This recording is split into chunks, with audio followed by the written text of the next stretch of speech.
Minister w'ihangwe by'amagara Anifa Kawoya Banjarana nwe yatongoza ihurreji aro Oxford ino mu Rembo Mbarara. Malaria has been here with us. So it's nothing new.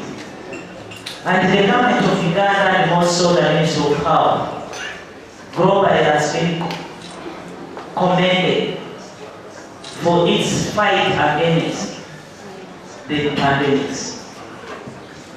We had the COVID, we managed it together. We had Ebola, we managed it in 70 days.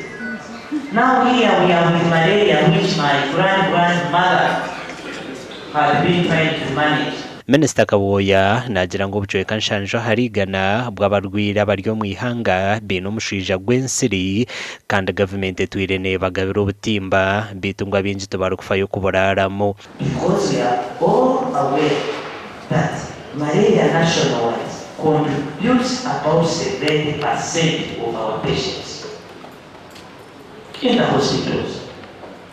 So if we prevent it, we could save a lot of money. And they always say prevention is better than cure. Omuri Burengyerwa-izooba obutimba bw'ensiri obu nibwija kutandika kugabwa esande rukwija omuri za districts 14 ezirimu Buhwejo, Shema, Isingiro, Kazo, Rubirizi, Bushenyi hamwe na n'ezindi.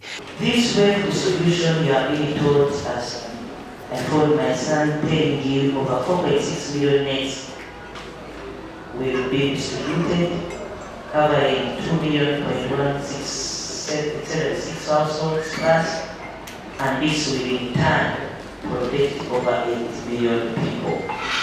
Minister yaragira bakuru baza district hamwe na ba RDC okwatongozibwa orashanja tarukurara mu katimba k'ensiri ninga shabaru kukozesa obutimba bw'ensiri okulisiza mu enkoko na no kwate byenyanja.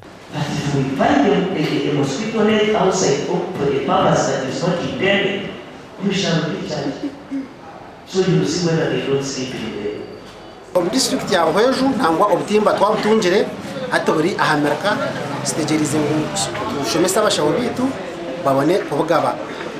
Tutungire obutimba okwingana emitwaro 8 kenda 2020 nizo bayirizi zikukanke 12,231.